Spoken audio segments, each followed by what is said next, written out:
So our favorite part is announcements. Here we are. So if you were with us during the past couple of weeks, we've had some music going on. We had Donna Frost in mid-August or early August, right? The 6th, that was. And then Wednesday we had Kim Ballou with her girlfriend Angel Peace, and it was a wonderful performance. So upcoming we have Bob Sima, September 12th. It's a big concert. It's going to be very groovy. You know, we're very blessed to have these awesome artists come to the pod. We're such a small community, yet we rock so much that they actually ask us to come here. So he's got a promo for you. I'm going to get out of the way so you can see the Bob Summer promo.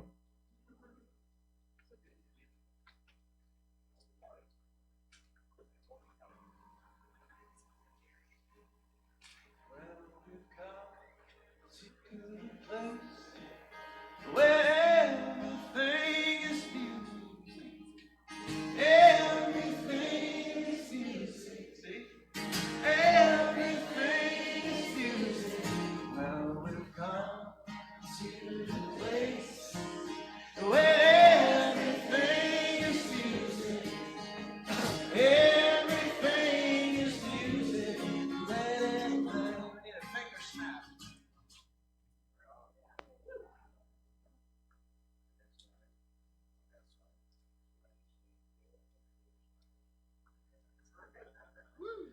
And he's so groovy. And we sing peace signs and laugh lines at the close of every Sunday. And you guys are already like joining in on the promo, so we're gonna have a great time. So tell as many people as you can. You know, the goal is to be like sardines. You know, we'll turn the AC down real cold, so the room can get real hot and it won't care. Question? It's 15 to $30 suggested love offering, or as Bob calls it in his flyers, consciousness contribution. So, and no one's ever turned away for this. We know that the tables turn sometimes. So just come in and be part of it. Someone else will take care of you. It always works out. They always come back. So no one's ever been upset with coming to the pod and not getting paid enough. So enjoy that. Come on out for that. That's September 12th. And we're going to, you know, we have events on Facebook already, but we're going to start really plugging them so that we can draw as much as we can for this, because it also helps the pod. You know, we do a 80-20 split, so that 20%, the more the numbers, the more we get too. So have a blast doing that. Come on down and tell as many people as you can. So this morning we have a delightful treat because we have Miss Becky talking. She's going to be doing a talk about the 5 love languages, and tonight for diversity night she's going to be doing diversity night too, and she's going to tell you more about that. So I'm just kind of announcing that she'll be doing diversity night as well, and she'll tell you all about that. Next week for Diversity Night, we're having Reiki Share. And we always tell people Reiki Share is about doing energy work, and it's about bringing you to the game. It's about bringing the gifts of you, because we're all energy workers. So regardless of whether you've gone through any kind of certifications or not, come in and bring your healing on. Take some in, receive it, in other words, let some energy work be done to you, and then give back. And we have a blast. Last time we was like, what, 10 of us here? And we were here for an hour and a half, and everybody got love on them, and everybody gave love, and we all went away feeling wonderful. You know, it's always kind of a love offering thing. Course of Miracles this week will be canceled because outside they're going to be tearing up this entire sidewalk all week long.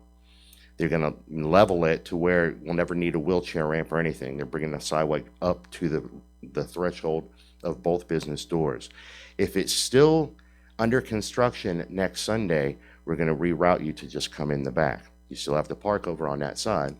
We'll just have to walk around and it'll be fun. But I think it'll be done by Sunday. So next week's Diversity Night will be the Reiki Share. Next week's talk will be Miracles of Innocence. And the week after that will be the Beggar and the Buddha. The Diversity Night for the week after that is going to be Pat Krause doing a singing bowl meditation, right? Yes, I can. Yep. That's September 3rd already. It is already. 12th for the concert.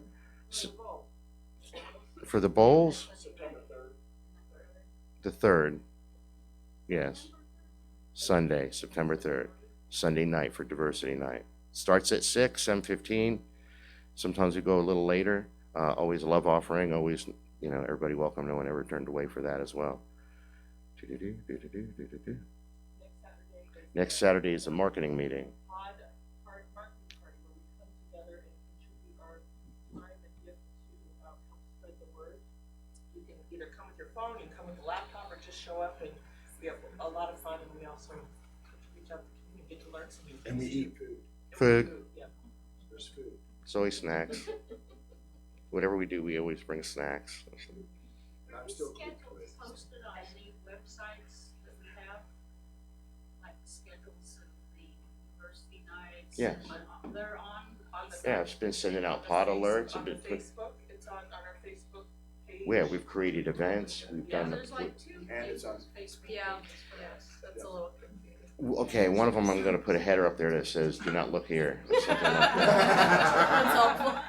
Because we can't figure out how to get rid of it and unpublish it. So there's one that's active. There's our Facebook members page, and that's our group page where we go on and say how much we love each other and all that jazz. Then there's that Facebook page that is out there to the world where anybody can see. We post events on both. So we'll always have our events out, and I've learned how to do the MailChimp thing now, so I've been sending out pod alerts, talking about our concerts, talking about what the diversity nights are going to be. So there's more. That's why we're doing that pod marketing thing. We've got all this stuff on Google OneDrive to where anybody who's coming to these meetings can access these events and then post it on a forum that may be different than ours. Like if you have groups that you're involved in, not meetup and things like that. Now you can take all those things that we worked on at the marketing meeting where anybody can get to it if you just sign into Google Drive and then copy, paste, and create an event in a venue that you're aware of. Or you can come to the meeting and tell us about these venues, and we'll do that then. We'll start sending all kinds of notices out to all these different groups that we may never have heard of yet, just to get ourselves out there more and more. Changing a little bit of the looks, putting tags on our Facebook to let people know we're a metaphysical community, holistic, that we do drum circles. So we've really been broadening our tech, communication out into the world. So, you know, that's what that marketing meeting is about. Go ahead. Yeah, she knows more. I'm winging it. One of the great things that you guys can do is we have a YouTube channel. So if you're not on the pod alert, let Mark know. But also we have a YouTube channel. You can share these live feeds and these talks with anybody. That would be one of the greatest gifts, is helping us get this out there to let people know what we're up to. Yeah, if you really like a talk, share the talk. It's on live. It's on the YouTube from live Yes. stream. If you like one of the talks, share it with your people. Look at what I just got to listen to today. You know. That'll help us reach out more and more to the community to let them know we're here too. And if you're not getting the emails, let us know today so we can make sure you're active. Yeah, if you fill out one of the membership forms, it's going to have your email, and then I'm going to take it home, and then I'm going to enter you on the pod alert. So whenever we do a pod alert, it'll just get emailed right to you. And we've gotten a little bit more affluent in that too. So we're up to date with everybody that's filled one of these out, getting on the email list to get the pod alerts. So, and I am so anti-tech that I'm like having to jump in and just surrender. You know, it's that when in Rome, you know. So it's like, so I've been roaming all over the place trying to figure it out. So one last tech thing, that if you did want to tithe with a credit card, that I've not got a new, not an iPad, what do you call it, a tablet out there with the Square in it set up, so you can just go over there and it's on the Square page, just tithe, and you can do it that way too. So that's out there for you. And again, everybody on live stream, there's a PayPal button if you go to our website. So all those venues are going to help us because we want to continue to thrive here. We want to move on. We have dreams for bigger things, and it takes a community to do that. So now, with any further ado, I'd like to welcome our awesome Becky Boly. Yay!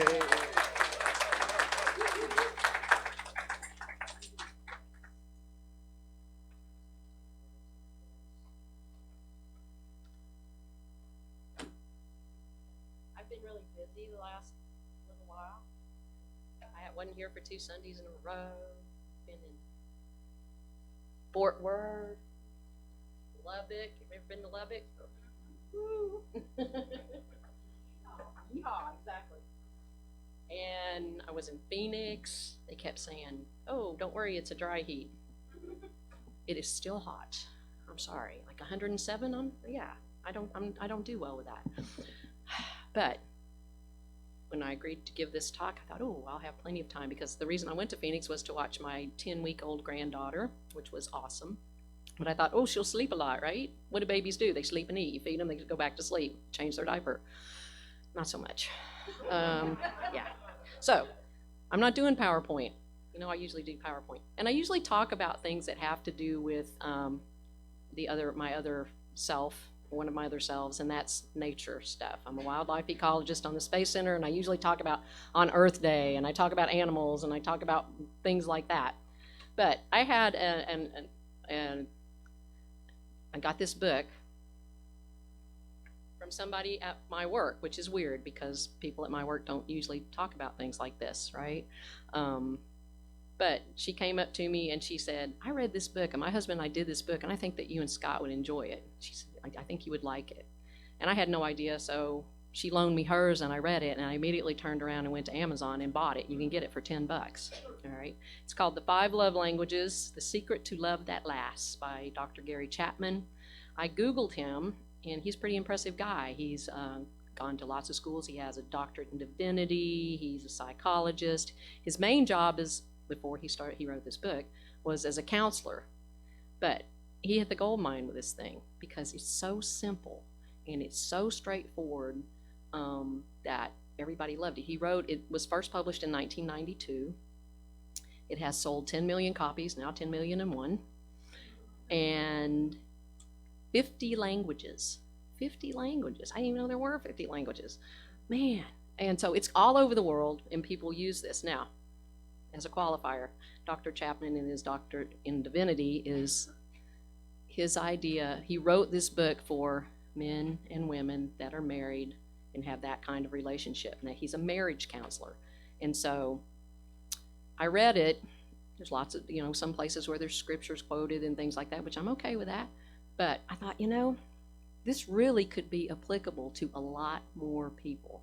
You could apply this stuff to any relationship that you have. The bag boy at Publix, the mailman. I need to use it on our mailman. We're having issues with him. It could be your kids, and he's written, I think somebody came up to him and said, hey, you have a gold mine here. Let's get it out to other people, because he's written one for kids, he's written one for teenagers, he's written one for people in the military, one for singles. So he's expanded this since this original book. But I think that we could use this in all our relationships and to learn the love languages of people around us, and also, importantly, and he talks a little bit about this in here, to learn your own. So that if you know what your own love language is and you figure that out, you can ask for what you need, and you don't get upset with people for not giving you what you need. You realize that, they just don't speak my language. It's like when my oldest daughter was in college, she went to Spain for 9 months. And I said, I was scared, but I went. I'd never been across the ocean, never had a passport, nothing. So I went over there, and from the time that I got off the plane until I got to her, which was, a train ride and through the airport and all this stuff, it was crazy. I mean, I don't speak Spanish. Taco, food words. I speak Spanish food words. That's it. And it was like everywhere. And some people got really upset with me that I couldn't understand what they wanted me to know, especially like in the train station, the lady behind the counter. She's just like, and sorry.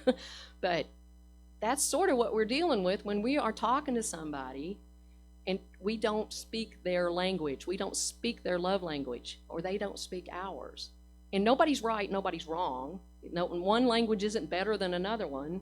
They're just all different, okay? They're all different. And you've got to learn how to speak someone's language so that you can reach them. So why would we want to do that? Why would I want to speak love language to people at work? That's what Scott said. Why do you want to talk to those people like that? I don't think he was serious. Because you want to reach people with a language that they understand. So a love language, knowing somebody's love language is liberating. When you get that and you can look in their eyes and you can speak so they understand, everybody's free, right? You can understand each other. It's a means of communication, which is so important. When you think about stress and anxiety in our lives, everyday stress and anxiety in our lives, if you have a health issue, that's a big one. If you have a personal health issue, that's a big source of stress and anxiety. The only other one that I can think of that's, besides maybe world events, but the only other one that I can think of that's really, really powerful is our relationships with people. I mean, how much time do we spend stuck in drama, stuck in worry about our kids or our parents or whoever it is, people in our lives?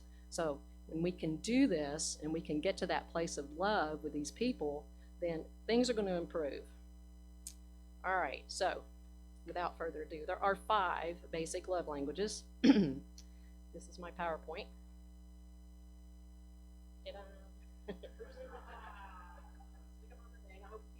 I hope the people on the live feed can see it. Now, these love languages were set in as when we were kids. It's something that we've always had. You know, it's like, so we've been doing workshop this weekend. So, as you know, things happen to us when we're young, and they set the tone for our whole life. And a lot of times we don't even know where these things came from or what happened, why we are the way we are. But things happened in our lives. So the first love language is, I'll see that. Words of affirmation. Now, words of affirmation. We are familiar with affirmations, right? You say the same thing over and over, and it's a good thing, and it changes your life and all that. Well, in this case, words of affirmation are positive verbal appreciations. Positive verbal appreciation. When you say something positive to a person. So a person whose love language is words of affirmation, they want to be complimented. Oh, you look awesome today. That dress looks beautiful on you. You've been out in the sun. You look good. You look healthy. Those kinds of things. Gratitude. Thank you for doing that. I appreciate that. Thank you for being here today. Thank you for showing up. Gratitude. Encouragement. Oh, you want to be an artist? Well, you are awesome at as being an artist. Why don't you go to Eastern Florida State College and take some art classes? I'll be right there. I'll encourage you. Words of encouragement are words of affirmation. Anything that has anything being authentic. When you speak to a person whose love language is words of affirmation, you look in their eyes and you're authentic and you speak from your heart and you're vulnerable, and gets them every time. Okay? Gets them every time. They get that. That's what they want, is for you to look in their eyes and be authentic and speak to them. You got to speak kindly. People whose love language is words of affirmation, and he talks in the book about children especially. If you have a child whose language is words of affirmation, and you're constantly telling them how bad they are, or how lazy they are, or however, that really, that's not good to do to any kid, but when you have that kind of a child, it really lands on them, okay? And they end up in a workshop, all right? Don't do that. Don't do that, all right? I want to keep the business going here, but still, don't do that. So you have to speak kindly. You need to speak humbly to these people. Don't come at them like being bossy and being, blah, blah, blah. You should do this, you should do that. You want to speak humbly to them and have a conversation, all right? They are very much into the verbal aspects of love. So, how you might decide whether your love language is words of affirmation. Just think about, do you want verbal confirmation a lot of times? When you do something, when you give somebody a present, do you like to get a thank you note? Do you like that? When you dress up and you on those rare occasions that I actually put on a dress, it's nice if somebody says, hey, you look good, do you like that? Is that something that rings with you? Does that make you feel loved? That's the point. Does it make you feel loved? All right. When you might also be a words of affirmation person if that's what you do a lot to other people. Do you notice when you see people, do you notice and say to them, oh, you look good, or I appreciate you? Do you say those things? Because if you're saying those things to other people and that's how you give love, then that's a clue that that's what your love language is, because that's how you give love, that's how you view love, and that's how you would like to receive love. So words of affirmation. Now, how to look around, and this is part of the fun part of this, and since I read this book and what I get a kick out of doing, is going around and looking at people and going, I wonder what their language is. I wonder what their language is. Oh, you just told me what your language is. So with others, if you have somebody that you know that you can experiment on, or whatever, and they're always complimenting people, you see them doing those actions, pay attention. You see them, and they need to be complimented. They light up when you compliment them, or they are constantly, sometimes it drives, if your language isn't words of affirmation, and somebody's constantly coming up to, oh, you look so good, oh, you did, and things like that, and it drives you crazy. Don't get aggravated. Don't get upset. Realize that that's how they're telling you that they love you. They love you, okay? And that's what they need back. All right. Or if you got somebody that encourages you all the time when you don't really feel like you want to be encouraged, right? That's love. That's love. That's love. All right. The next one. Quality time. This is a great one. What a person whose love language is quality time wants is your undivided attention. Okay? They don't want you to sit at dinner and play on your phone. They don't want to, how many times you guys go out to eat and there's people sitting at the table and they're all on their phones, It's weird.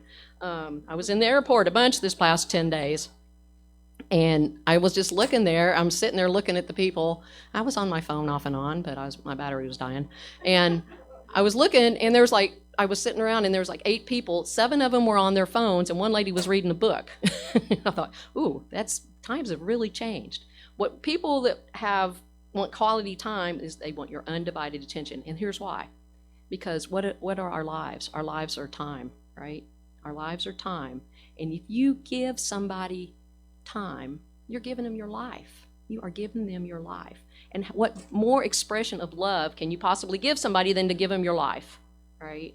That's amazing to give them that. So there's 2 aspects to quality time. The first one is quality activities, okay? This is where you do things like you go for a walk, you eat meals together, you, let's see, what else? Let me pick this up here. I'm sure you guys can think of 100 things. Doing something that the other person likes, and it's especially powerful if you don't like it. Okay, so if your partner or your kid or somebody from work, whatever, is a football fan, and you couldn't care less, and you get them tickets, there you go. Me too. We can go together. It'll be quality time. But if you get them tickets to a game or something like that, and you go and you do your best to enjoy it, and you make that effort, and especially if they know that you don't really care about it, what better way to say, I love you, right? I care about you. So going on trips together, that's good. Family trips, where do you think that came from? Back in the day when we used to take family vacations, right? Now, the other one is quality conversations. Now, there's some important things to quality conversations. What do you think the first thing is? Absolutely. Listening. You have got to be willing to listen, all right? No. You need to listen. You need to be, and you hit it, honesty. You need to express your feelings. If you're upset about something, even if you're dealing with a person whose quality time is their love language, even if you need to talk to them about something that maybe is not pleasant, they hurt you, all right? You just need to have that conversation with them, but do it in a way that they get. You look at them, you sit down, and you say, you hurt my feelings by da-da-da-da-da, whatever it is. They'll appreciate that, and they'll take that instead of becoming really defensive. They'll take that and say, you care enough about me to have this quality conversation with me, all right? And then look in their eyes. You can tell I've been to workshop all weekend. Look in their eyes, right? Doing that is how you reach a person whose love language is quality time. If you think that, is your love language quality time? That's my number one. It's quality time. If you want people to spend time with you, if you say, oh, I don't care what we do, let's just do it together. Poor Scott. I don't care what we do. Let's just go do it together. We'll go to Walmart, whatever it is. Then you might get the hint that your love language is quality time. Now, for other people, if their love language is quality time, if there's somebody that's constantly trying to get your attention besides your 2-year-old, that doesn't count. All right. Your 9-year-old, that doesn't count either. No, no, it might count. By that time, they've already gotten their love language, right? They've got it. But if somebody's constantly seeking your attention, or even if they're acting out, which you don't think much about adults acting out, but we do all the time. We do. Pouting, right here. I pout if I don't, if I'm not getting the attention. So anything that they're looking for your undivided attention. So instead of getting aggravated with them, just look at them and go, oh, I get it. I need to spend 5 minutes with you. 5 minutes of undivided attention. And he talks in here about your love tank. It's like a gas tank, your love tank. You'll be putting love in that love tank, and you'll be filling it up. And when you think about it, how many people run around in their lives with their love tanks empty? It's really sad. It's sad. There's a lot of them. Okay.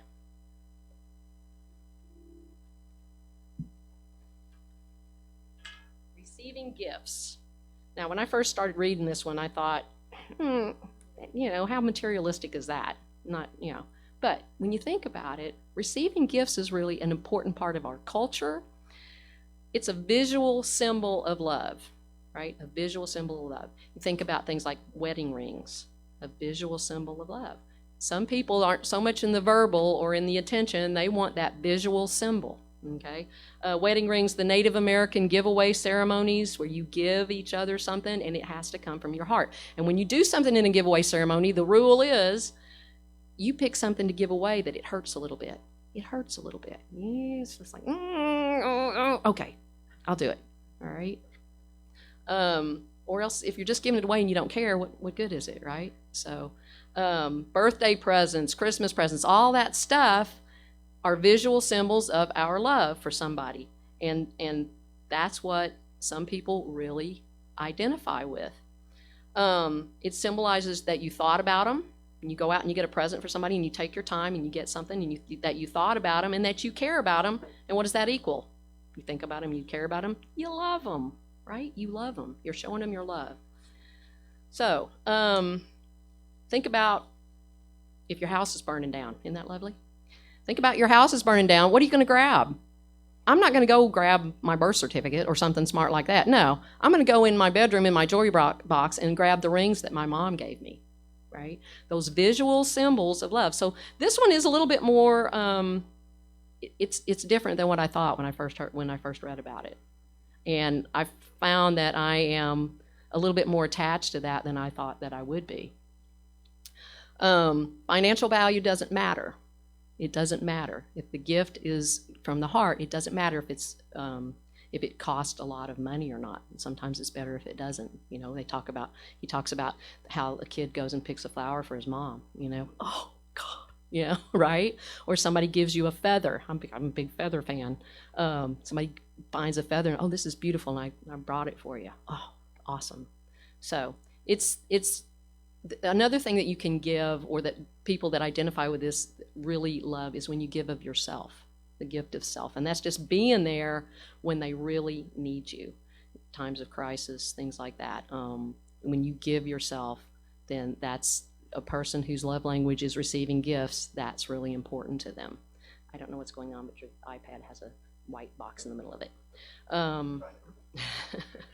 So if you think your love language might be receiving gifts, do you get excited when you know that you're going to get a gift, like your birthday, and your Christmas and stuff? You get excited about, what am I going to get? And we've been raised in a culture where people say, don't do that. But that's not true. It's okay.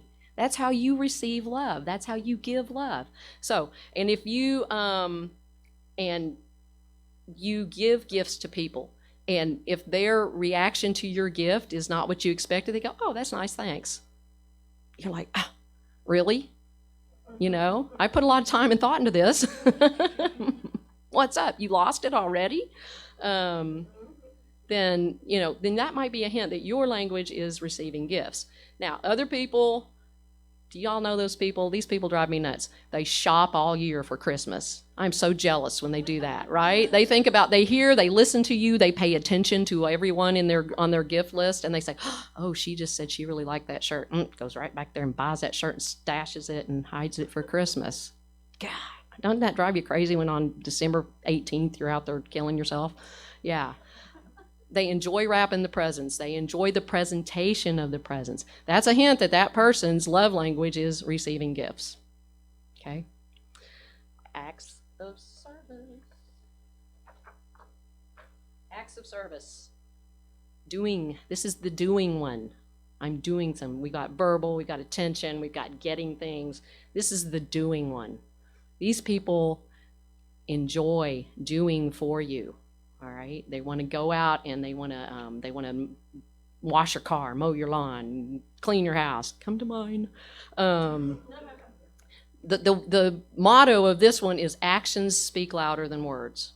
Actions speak louder than words. Now, this one's kind of tricky because not all actions are perceived by the receiver as love, right? If you're at your house and you've got 2 or 3 kids plus the neighbor kids are over and nobody's coming to get the kids until 9 o'clock that night, and your friend comes over and washes your car, that's not really that helpful in those moments, is it? Come in and watch these kids. Help me here. Help me fix dinner. Help me get these kids in the bath, or whatever it is you're doing. That would be an act of love. That would be a real act of service. So don't just think that because you're doing something, anything, that person is going to receive that as an act of love. So the secret to this one is, if you are an act of service person, let people know. This is one of the good ones, that it's good to know that acts of service is your love language, because don't get aggravated when they don't do what you want, especially men. They can't read our minds, right? I've figured that out one finally. Yeah, they can't read your mind. You got to tell them, right? So if you want something done, if there's something that would be helpful and that you would really, really appreciate, ask them. Don't, but ask them. And people will appreciate that, and they'll know, especially if their love language is acts of service, they will appreciate doing something that they know really was useful and helpful. Don't be taken advantage of, however. He's got a whole little section here about being a doormat. Don't be a doormat. Don't be taken advantage of. An act of service person will do things because they want to and because they love you, not because they've been bossed into it or manipulated or are afraid not to do it. Okay, so again, this one's a little bit tricky. You got to pay attention. It sounds simple on the outside, but you got to pay attention. What's the motivation? It's got to be from the heart. Yours might be acts of service if you try to do it all with no payback. I'm giving all the time. Giving. I give to you. I give to this. I do this. I do this. But when somebody tries, then yours is probably acts of service. All right. So don't be taken advantage of, and realize that if other people's whose love language is acts of service, you're doing them a favor by receiving, right? If other people criticize you for what you're not doing, especially if I'm talking like in your home situation, if your parents perhaps or someone is constantly criticizing you, never take the garbage out, you're such a slob, don't get mad at them. Just realize that their expression of love is acts of service. So when you take the garbage out, to them that says, oh, they love me. They love me. All right. So when they're criticizing you for not doing things, realize that their love language is probably acts of service. All you got to do is take the garbage out. It'll take 2 minutes and you get to go outside and it's awesome. So, and you can do that and look how how things are going to improve from you nag me all the time, you don't appreciate me, to I did this one little thing for you and now I'm the hero, right? How can that change your relationship if that keeps going? That's filling those love tanks up. All right. Or another way to know that somebody's love language is acts of service is if they drive you crazy doing stuff for you all the time.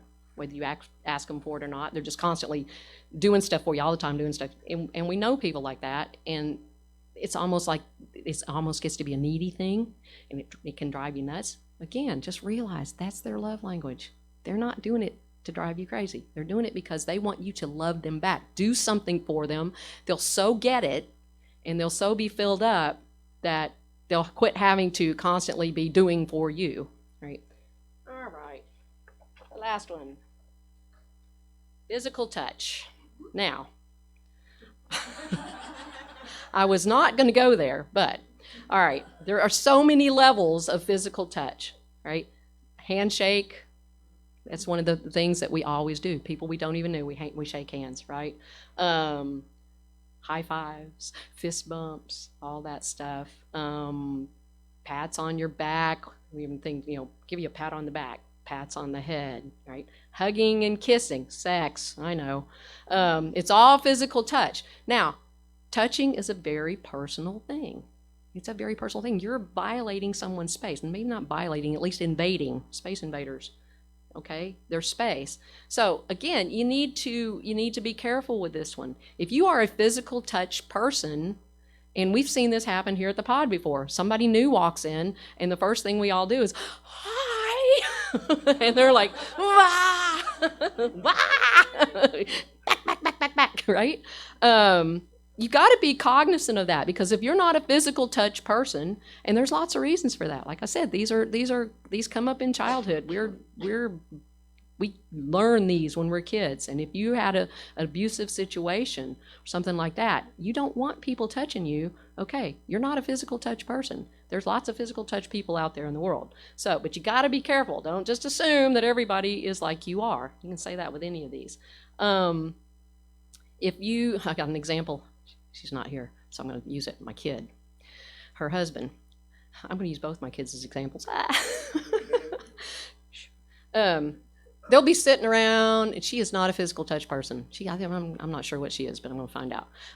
But her husband, I'm betting, is a physical touch person, because they'll just be sitting there, especially if he's had a beer, and the next thing you know, he's over there petting her arm, doing this, doing that. And sometimes he'll just walk by her and knock her like that, and just silly stuff. And it makes her nuts. It drives her nuts. She just wants to smack him, which that's not the kind of physical touch he's looking for, right? She wants to deck him. And so, but I'm guessing that he's a physical touch person. She is not. But if she understood that, it's like this one. How many times, and you guys have seen it, I'll be walking through here and he'll smack me on the butt. It's like, do you have to do that in church? Really? That's his way of saying he loves me, right? that's I love you, whack. Okay, great. So to know whether your love language is physical touch or another person's, it's obvious. Do they like being touched? Do they not? And do your kids come up to you for hugs or not? Don't take it personally and say, oh, my kid never hugs, except when they get to be like 15 and 16. I don't care what their love language is. They don't want you slamming all over them, right? But they'll grow out of that. So if you crave physical contact, or people that crave, that's the hint right there. You know what it is. And it's easy. It's easy to take care of that. Even if you're not a physical touch person, what does it hurt you to just pat them on the back once in a while? Go by and give them a hug. Just your kids, pat them on the head. You did a good job. Pat, pat, pat. Any kind of touch will take care of it. Hold their hand. If you're sitting someplace, just reach over and hold their hand. It's not going to kill you, even if that's not what you're into. And it will so fill them up that it'll just fill them up. And you just have to do it a little bit. All right, that's the thing. Most of these, you just need to do it a little bit, and you'll fill up that love tank, and it's going to change everything. It'll change everything. He talks in this book, I'm telling you, $10, Amazon. And it was published in 92, so I'm sure that it's at the library. You can probably just check it out from the library or get it at a bookstore. But so here's some hints to figure out your own love language. Do you get your feelings hurt if somebody forgets your birthday? Does that hurt your feelings if people don't remember your birthday and stuff? Then yours might be receiving gifts, right? If your significant other or your kid or never holds your hand, like you go out for a walk and they don't hold your hand, or you're walking someplace or just hanging out together and they never touch you or hold your hand, theirs isn't physical touch, but yours might be if that really bugs you. You can just look at these. If somebody never helps you with the chores around the house, how many roommates have we had like that? All right, and they never help you with the chores. You look at that and say, okay, why does this bug me so much, other than I don't like doing all the work myself? But yours might be acts of service. So just look at these things and say, okay, what bugs me? What bugs me? What do you ask from others? Do you ask people? Do you say give them a list before your birthday, like when you were 4 or 5 years old, a list with 47 things on it? Here, this is what I want for my birthday, right? Or what other kinds of requests or demands do you ask people to go spend time with you? Do you want to go for a walk? Do you want to go to the ball game? Do you want to? Then that is a hint that your love language is quality time. All right. So look at these and say, what do I ask from others? And how do you express love yourself? How do you, to the people around you, how do you express love to them? Because the way that you express love is your language, and all you know is your language. And so you're saying, if I give you love like this, then that means I want love like that. That's how I understand love, right? So by understanding the love language of other people, that goes a long way into making them feel loved. And when they feel loved, it's that old saying, when mama's happy, everybody's happy, right? So if you can get the people in your life, whether it's people you know really well or people you don't really know at all, like I said, it's kind of like a game, and you can reach them and speak their own language. It's like when I was in Spain, when I finally heard somebody speak English, and I got to my daughter especially, I went, yes, thank you, God. Somebody understands me. I'm safe. Somebody understands me. They speak my language. So tonight, at Diversity Night, I'm wrapping this up here, I'm going to take, in the back of this book, there are, I think it's like 30 questions, but they go really quick, of how you determine your love language. So it's like 2 questions, and you pick A or B, or you pick A or D, or you pick D or E, whatever. And we're going to go through that, and so everybody will, at the end of it, know what their love language is. And poor John, we have a new sitter today. And everybody will know their love language, and depending on how many people are here, we'll talk a little bit about each one. I'm not going to repeat this whole thing, but we'll talk a little bit about each one. And I just want to give one more example before I wrap up here. I was just in Texas with my older daughter and her husband, and I practiced this on them. I told them a little blurb about each love language, and then I gave them the test. And my daughter's love language, surprise, surprise, is quality time. Her primary one is quality time. Well, her husband's is acts of service. And I said, I will bet, I'll go out on a limb here and say that, I'll bet you that you guys are, say, let's just take this example. They just had a baby 10 weeks ago, so I'm saying, we'll take this example. You guys are home, it's the evening, it's getting late, you hadn't had dinner. And you go to make whatever it is you're going to have for dinner, and you're missing the box of pasta or whatever it is, something like that. Travis will say, oh, I'm going to jump in the car and I'm going to run down to the store and I'm going to get the box of pasta. And Hannah will say, well, let me go with you. And Travis will say, well, no, because then we got to put the car seat in the car. We got to take the baby. We don't want to take the baby out, blah, blah, blah, blah. And Hannah, so he leaves. And he, in his mind, is doing a good thing because his love language is acts of service. And he's doing the service. He's being the dad, and he's going out and he's getting the pasta, and he's going to save the day fixing dinner, right? Acts of service. He goes out and he does that. She's sitting at home the whole time. She's pissed. Oh, she just sits there and she stews, because I know her. And she stews that, why didn't he want me to go? Why do I have to sit here? I've been sitting here all day with this baby. All I wanted to do was go down, and even if it's, Walmart, whatever. I just want to get in the car, we go out and, so she's all aggravated. So by the time they get back, dinner's not that much fun, right? So that's just an example. I'll throw that out there. If Hannah sees the live stream, I'm in trouble. So come to Diversity Night tonight, and we'll go through love languages, and thank you.